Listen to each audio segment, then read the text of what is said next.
Ana sabake tibrake jere tolu sabike olle na fute andandene hawwalale yakana jere jiru sanu be ati be kana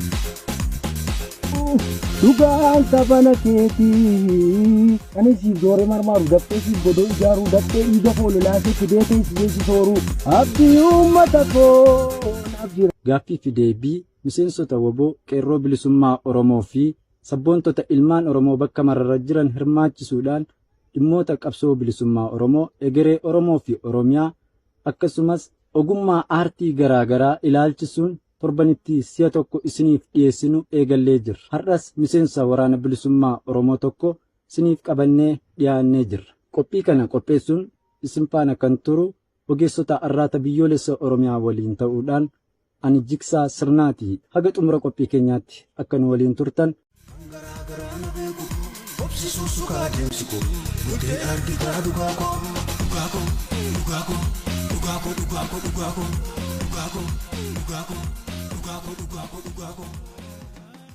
hayyee miseensa waraana bilisummaa Oromoo fi weellisaa weelluu warraaqsaa Jaal Eebbisaa Soolarraagaa baga nagaan. hayyee baga nagaan nooddan Hayyee egaa Jaal Eebboo afgaaffii nu waliin taasisuudhaaf yeroo kee qaaliirraa aarsaa taasiftee waamicha keenya kabajjee asitti argamuu kee guddoo galatoomii siin jechaa gamanumaan gara gaaffii kiyyaatti yoon ce'u egaa Jaal Eebboo jalqabarratti uummanni loltuu bilisummaa Oromoo fi weellisaa weelluu warraaqsaa ta'uu keetiin si beekaa. Mee ati aartii akkamiin ibsita? Jireenya qabsoo geggeessaa jirtu keessatti ammoo siif aartiin maalime? egaa aartiin anaa fi aadaa, duudhaa, afaan, aadaa, amantii, quuqqaa saba keenyaa kan guyyaa gammachuu fi guyyaa gaddaa ittiin ibsan. Akkasumas immoo quuqqaa sabni keenya qabu bifa aartiitiin ani inni dirree qabsoo keessa dhaabbadhu kun bifa aartiin dhaammannoo ittiin saba kiyya qaqqabsiifadhu yeroo rakkoos ta'u yeroo gammachuus yeroo dhaamsa tattamaas yeroo hundumaattiyyuu dhaammannoo aantummaa saba kanaatiif immoo of laannee ofii keenya saba keenya waan jaallannuuf bira waan dhaabannuuf wanta ittiin saba keenya kana cina dhaabbannu waan dandeenyu isa jedhamu sanaaf saba keenya wajjin jiraachuu alaaf alaaletti illee kan wal bira jirrus wal bira jiraannee kallattii hundaan iyyuu wal keessa akka jirru saba keenyatti afaan beennuunii waan dandeenyu miira keenya ibsannee saba keenya kan ittiin jabeessinu saba keenya bira kan nuun dhaabbannu akkana. Hayyee guddoo galatoomii. Egaa aartiin calaqqisiistuu aadaa, duudhaa, amantii, siyaasaa fi eenyummaa saba tokkootii jettee jirta. Ummatichi maal irraa barachuu qaba jettee yaadda? Egaa aartii keessatti uummanni aartiin silaafiyyuu biyya labsii yeroo rakkoo dirmachuuf dafee qaqqabuu fi hubachuu akkasumas immoo jiruuf jireenya ilma namaa keessatti wanti nama mudatu waan hedduudha. Nuti immoo ilmaan isaaniitii fageenyarra teenyee isaanitti lallabna. Utuma kanaan jirru fagoon sun iyyuu dhiyaatee saba kana keessa deemaa, saba kana keessa socho'aa, saba kana keessas boqonnee saba kana keessatti walaloos ta'u yeedaloo waan sabni keenya keessa jiru kana ijaan waan ilaallu gurraanillee waan dhageenyu akka kanattiin dhaamsa goona. Dhaamsa gaafa goonu keessatti immoo jaallan keenya warri nu dura jiran kan Eebbisaa Addunyaa fa'aa warri nu dura jiran jechuudha. Dirree qabsoorraa waan kana dhaammannoo durumarraa kaasee dhaalmaadhaan dhufee achirraa jajjabeessachaa kunuunsachaa dhufaniiru jechuudha. Fakkeenyaaf yoo namni tokko hidhame aartistiin sun hidhame sun isaaf sagalee ta'u maaliif jennaan aartistiin suni kan inni saba isaatiif aartistii saba isaatiif quuqamee saba isaatiif dubbatee dhugaa saba isaatiif falmoo jechuudha. Nuti immoo isa keessaa tokko harka tokkoon gitaara qabannee harka tokkoon qawwee keenya qabanneetii jirra jechuudha. Kanaaf sabni kun immoo aartistii kana yookaan immoo aartii kana jabeeffachuun immoo dirqama isaati. Guddoo galatoomii. Walaloo sirba keetii mata dureen isaa dhugaa koo jedhu keessatti qalbiin na kaattee si malee jettee jaalalli kan kee onnee na dhaaltee ani hin dandeenye ofan wallaalee kan jedhutu jira. Mee egaa jechoota jaalalaa kanaan maal ibsachuu yaadde? Suni jechatu na hanqata malee haalumatu na muddee akkan itti ibsadhu dhaba malee waan woboo kana akkan itti ibsadhu jecha kootu humna koon oli. Jecha natti argamuuf natti mul'atutu humna kan koo oli. Waan ittiin ibsu hin qabu jechuudha. Maal jennaani nama ati naa jiraadhu ansii wareegamaa jedhu kan. Ati naa dhugi annannee boddaa nama jedhu kan. Woboon kanaaf jaalalan isaaf qabu immoo ibsachuu fi waraana giddu gala jirutu jira. Kan mogor keessatti bishaan dheebuun rakkatutu jira. Waraana zoonii kibbaa keessatu jira. Waraana zoonii kibbaatu jira. Abbaddaara yeroo ambaalloo dirribseefaa keessatti dheebuudhaan qoramutu jira. Qabsoo bilisummaa Oromoodhaaf. Waraana bilisummaa Oromoo Arsii keessa jirutu jira. Baalee keessa jirutu jira. Harargee keessatti jirutu jira. Hangaara mul'ataa jala dheebuudhaan rakkatutu jira. Akkasuma waraana zoonii lixaatu jira. Oromiyaa kana guutuu keessatti iyyuu woboo akkasuma matakkalfaa jira waraana keenya. Kanaaf waraana bakka iyyuu jiran kutaa Oromiyaa keessa jiran cufayyuu jaalalaaf kabaja guddaa waan an qabuuf miiran ittiin isaaniin ibsuu aga kanatti illee gaadha buyyuu ammoo qalbiin kan koo yoomuu ani asi jiraadhe qalbiin kan koo isaan bira jira. Yaanni kan koo isaan bira jira. Yaanni isaanii qalbiin isaaniis akkana bira jiru isaan nuu beeku. Atis beekta kan.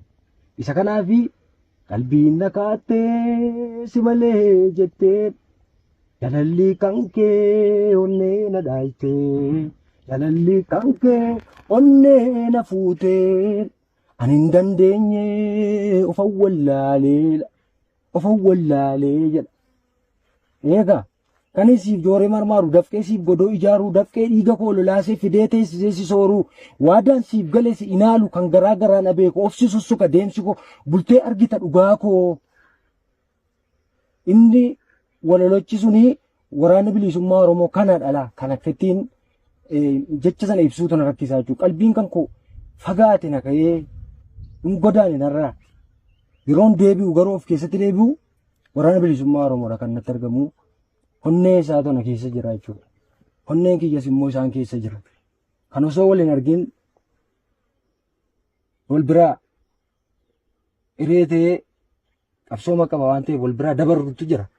Kan moo osoo waliin teenyee deeqaa tokkollee waliin dubbachuu barbaannu dirqamii qabsoo adda nu baasetu jira.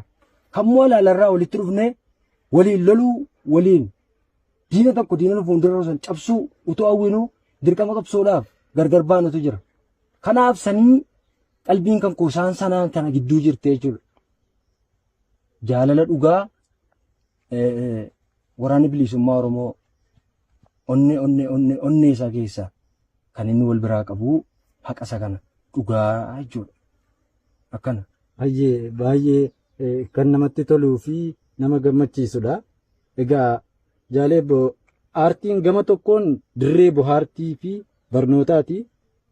Kana taasisuuf ammoo artistoonni qaaliin irratti kitimamanii jiru. Kanaafuu imaanaa kana tiksee daran jabaachuuf akka jabaatu gochuuf dhaloonni akkamiin ga'ee isaa ba'achuu qaba? Maaltu irraa eegama jedha? Dhaloonni egaa bakka hundaatti iyyuu dhaalamaadhaan waan nu qaqqabe kana nus immoo hin fudhanne. Jaallannee miti sirba sirbuu fi hawwii godhanneeti miti. Hawwiin keenya guddaan Oromoo bilisoomsuudha. Waan nammoo dirqamni qabsoo nutti kenne hundumayyuu immoo hin fudhanna aga wareegamaatti. Saniif dandeettii xiqqoo qabnu sanatti dhimma baanee saba keenyaaf dhaamsa dhaamna. Isa sana keessatti immoo dhaloonni dargaggoon dargaggeettiin hundumtiyyuu waan kana dhaammannoo nuun dhaammannu kana bakkayyuu teenyee qabsoo kana keessatti bifa aartiitiin yeroo dhaammannu. Egaa aartiin silayyuu waanuma aadaa, duudhaa, amantii akkasuma immoo tabuu booda eenyummaa saba tokkoo biyyaa kan ittiin ibsattudha.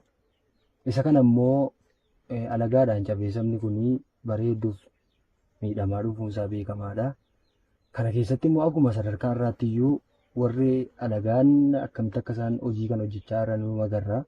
Warran keenyaa immoo akka isaan itti hojjetan nu agarra. Isa kana keessatti aartiin kun akka inni baduuf kallattii baay'eedhaan unuma harka irratti kaka'aa ture. Akka duudhaan isaa kun baduu fi kallattiima baay'een waan hedduutu sababa Oromoo kana irratti harka fudhachaa ture. Argaa dhufnee jechuudha. Isa kanaaf aartiin immoo waan ittiin dhaammannoo waan aadaa ofii, waan biyya ofii, waan quuqamoo ofii, waan eenyummaa ofii ittiin ibsatanidha. Isa kanaaf sabni Oromoo immoo kana beekee aartii kana jajjabeeffachuu waan kana beekee sunis duula dhimma biyyaa keessatti duula. Kanaaf waan kan isaa immoo sabni kun beeka waan ta'eef waan kan isaa kana immoo beekee akka inni jajjabeeffatu akka inni bira dhaabbatu akkanan jedha. Yeroo dhiyoottis sirba mata dureen isaa uummata Oromoo jedhu qabattee dhufaa akka jirtu dhaga'een jira. Mee waan weelluu sanaa irraa qabiyyee isaa ergaa isaa gabaabsuun nuuf ibsi. Uummata Oromoo kun mana hidhaa garaa garaa keessatti hanga sadarkaa gandaatti gandaa kaasee immoo akka godina Oromiyaa akka mana mootummaa lafa paarlaamaa jedhamu sanaatti iyyuu maqaa Oromummaatiin durumaa kaasee miidhamaa dhufeera. Sabni kun immoo Oromooma waan ta'eef maqaa waraana bilisummaa Oromoo gargaartachuun, maqaa waraana bilisummaa Oromoo deeggartachuun, maqaa waraana bilisummaa Oromoo jaallattachuun. Har'aatti biyyoolessa Oromiyaatti sirba kee kanaa hawwiidhaan akka eegaa jirru gamanumaan siif ibseen darba. Ayyee egaa jaaleebbo uummanni Oromoo aarsaa gurguddaa maqaa waraana bilisummaa Oromootiin kaffalaa jira. Kanaaf atillee wallee kee kanaan uummata Oromoo kana galateeffattee jirta. Waan aarsaa gurguddaa itti kaffale kana maqaa waraana bilisummaa Oromootiin irrallee itti kaffalaa jiru kana daran jabeessuuf mee uummanni Oromoo kan ammaa caalaatti waraana isaa cinaa akkamittiin dhaabbachuu qaba? Waraana bilisummaa Oromoo cinaa akkamittiin dhaabbachuu qaba jettee yaadda? Waraana isaatiif sagalee ta'uu, humna ta'uu fi waraana isaa gurra ta'uu fi waraana isaa ija ta'uu fi qaroo arguu fi maaliif jennaan onnee tokkoon arganna. Onneen keenya tokkodha. Turuu tokko boraafannee baane. Kana waan ta'eef gama hundaan yeroo duulli tokko duulli maqaballeessii maqaa waraana bilisummaa Oromoo tokko yoo dhufe isaanumatti dhaga'ama, isaanumatti quuqama waan ta'eef waan waraana bilisummaa Oromoo kanaa immoo hubatanii jiru. Isa kanaaf gama rakkoo maqaa waraana bilisummaa Oromootiin dhufu kamiifiyyuu deebii akka isaan ta'an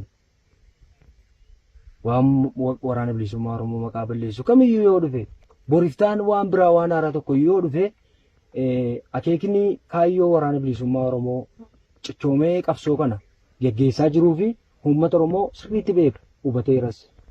Hammayyuu taanaan waraana bilisummaa Oromoo dirree qabsoo irra jiru hoggansa tokko jalatti taligamee ajaja tokkoon ka deemu waraana kaayyoo ka jedhame woboon dirree qabsoo irraa qabsoo inni geggeessaa jiru diina isaa kokkee qabee falmee hamaa ta'e kan inni geggeessaa jiru uummatichis argaara. Isa kana keessatti yeroo lolli jiraatu naannoo magaalaa fa'aa keessatti yeroo waraanni keenya deemaa jalaa gugguraa mana cufadhaa akkas ta'a gadi hin beeyinaa gaafa jedhu humnumaan didanii waraana keenya didanii kan miidhaman baay'eetu jiru. Utuu hin beekin kan immoo viidiyoo nama waraabutu jira. Kan waraabamee immoo boriftaan barbaadamutu jira. Isa kanaaf illee eegumsa ofii isaaniif godhanii eegumsa immoo waraana kana hamma fuula duratti egaa sagantaan fuula duraa sagantaan bal'aan jiraachuu danda'a. Inuma jiras beekamaadha. Kana keessatti amma sadarkaa waraanni keenyatti irra jiru kun saba kana keessatti dur hanga bosona hamaa keessatti dhokatanii jiraachuudha. Amma immoo sadarkaa nuti irra jirru immoo harbi baadiyyaa irraa gara magaalaa dhufnee jirra. Gara magaalaa sadarkaa kana irra geenye jechuudha. Magaalaa irraa immoo bor immoo akkam ta'uu akka qabu egaa lolchiisaa waraana sanaa fi hooggansa waraana bilisummaa Oromoo eenyatu beeka. Isa kanaaf uummati kun immoo waa hundayyuu waan kan isaa beekee waan waraana bilisummaa Oromoof ta'uu qabu, waan waraana bilisummaa Oromoo tubuu qabu, waan waraana bilisummaa Oromoo bira dhaabachuu qabu ofii isaatii yoomiyyuu dammaqee waraanni kun waraana isaati waan ta'eef jaallatee akka inni faana jiraatu jedhaan. Galatoomii sirnoota abbaa irree irrattis uummata duulchisuu keessatti keessuma gosoota aartii keessaa weelluun isa olaanaadha. Kanaafuu warreen amma weelluu irra jiranis ta'e kan lubbuun darbanis dhaloonni kun akkamitti ilaala? Kanaaf mee yaada kee? Eebbisa addunyaarraa kaasee hanga jaanjessaatti dhaloonni kun warri lubbuun jiran isaanii hin beekan. Eebbisa addunyaarraa kaasee hanga jaanjessaatti jechuudha. Jaalla kiyya kana hamma isaatiyyuu honnee isaanii keessa akka isaan jiran beeka. Wal beennaa jechuudha. Maaliif jennaani warra dhugaatuu dubbatanii tarree dhugaa sana irratti gartee dhabaman dhaammannoo isaan dhaamaniin addaan ba'a. Amma fakkeenyaaf jaanjessaanii sirboota inni sirbees furadhu dhaamsanni dhaame nus waan nuun keessa jirruuf uummati sun immoo waan inni keessa jiraachaa jiru waan dhaame qaba. Akka dagachuu hin qabnetti illee waan nuun jedhe qaba. Waan sirba kanaan wal qabatu jechuudha. Raagii jechuudha saba isaatiif. Akka wareegama isaatiitti waan raagii qaba jechuudha. Yoo namni qalbiidhaan hubatee dhaggeeffatee raaga inni kaleessa raagi sana wanta inni dhaammate sana wanta inni dubbate sana har'a isa kana gaa dhugaansa tokko. Waan jedhe sana waan tokko tuunaalini dhugaa sanaaf jiraatee darbee jechuudha. Eebbisaan addunyaafas yoo ta'e akkasumadha. Akkasuma weellistoonni kan biroo warri daandii haqaa irratti wareegaman. Kana waan ta'eef ilmaan Oromoo dargaggeessaaf dargaggeettiin abbootiif hayooliin akkasuma immoo uumamti keenya ijoolleen Oromoo martiin iyyuu dhaammannoo wanta dirree qabsoorraas ta'e bakka dhugaatiif gaaddisa ta'anii dhugaaf warri jiraatan sun dhugaaf warra mulallaban sun waan isaan dhaammatan sanaa eessatti yoo dhagaan gurra isaanii keessa yoo bu'e gurra isaanii keessa bu'uu qofa miti onnee isaanii keessa taa'ee akka inni masaraa godhatee akka isaan dhugaaf falman akka isaan dhugaa bira dhaabbatan akka isaan dhugaaf gaachanan akka isaan dhugaaf sagalee ta'an waliif hawwinaa jechuudha. Nus isaaniif hawwinaa isaan immoo wanta kana sammuu hubannoo qabuun hubatanii waan kana akka isaan hojiirra illee oolchan akka isaan hubatan akka isaan jajjabeeffatan. Baay'ee guddoo galatoomi. Egaa dhumarratti dhaamsa yoo qabaatte kana tuun dhaammadhe waan jettu yoo qabaatte carraasiif kenneen afgaaffii keenya asuma irratti xumuruun hordoftootaa fi dhaggeeffattoota keenyatti gamanumaan nagaa kan dhaammannu ta'a. Dhaloonni dargaggoon dargaggeettiin hundumtiyyuu waan kana dhaammannoo nuun dhaammannu kana bakka iyyuu teenyee qabsoo kana keessatti bifa aartiitiin yeroo dhaammannu isaan immoo qoodni isaanirraa eegamu waan hedduudha. Dhaamsa keenya keessa jajjabinatu jira. Dhaamsa keenya keessa walawwannaatu jira. Dhaamsa keenya keessa wal dheebochuutu jira. Dhaamsi keenya waan hedduu qabaa jechuudha. Walli dhaamsa keenyaa bal'aadha. Isa kanaaf isaan immoo sammuu hubannoo qabuun hubatanii waan hubatan sana immoo hojiitti akka isaan hiikaniif isaanirraa eegaa. Kana caalmaatti immoo ka baratus ka barsiisus ka hojjetus ka bakka iyyuu jiru kan biyya ambaa keessa jirus ka biyya keessa jirus dhaammannoo kana gaafa dhaaman kudhaama godhatanii qalbii isaanii keessa kaa'atanii waan kallattiidhaan dirreerra lallabamu kana hubatanii nama biraallee kan beekne yookaan immoo kan wallaalu kan immoo beekumsa xiqqoo qabaatee beekumsa xiqqoo sana guddaa fakkeessee saba kana burjaajessu isaaf deebii akka isaan ta'aniif irraa baratanii. Dambalii qilleensaa qaxxaamurtee deemtaa karoon kee fageessis waan haqaa daawwataa Ana saba keetiif raagge garee toluu. Dhugaan kafana keetii, dhugaan kafana keetii. Ijoolli kee rakkoo sabaa laalu. Dambalii qilleensaa qaxxaamurtee deemtaa. Qaroon kee fageessee waan haqaa daawwataa. Ana saba keetiif raagge garee toluu. Dhugaan kafana keetii, dhugaan kafana keetii. Ijoolli kee rakkoo sabaa laalu. Har'aataa miidiyaa ijaaf gurra Oromoo. Abdii uummata koo naaf jiraadhu oboo. Har'aataa miidiyaa ijaaf gurra Oromoo. Abdii uummata koo naaf jiraadhu oboo. Abdii uummata koo naaf jiraadhu oboo. Abdii uummata koo naaf jiraadhu oboo. Abdii uummata koo naaf jiraadhu oboo. Abdii uummata koo naaf jiraadhu oboo. Ayyee jaaleebbo ammas irra deebiitiin waamicha kiyya kabajjee keessummaa keenya taatee afgaaffiin waliin taasisuu keef guddoo galatoomii ulfaadhu horii buliinsiin jedha. Ayyee isinis ulfaadhaa galatoomaa. Egaa kabajamtoota hordoftoota keenya kan haga ammaatti hordofaa turtan Arraata Biyyoolessa Oromiyaa irraa qophii sagalee bosonaa ture. Qophiilee keenya irraa akka barattanii fi ittiin bohaartan qophiilee biroon aga walitti deebinutti horaa bulaa deebanaa injifannoon uummata Oromoof.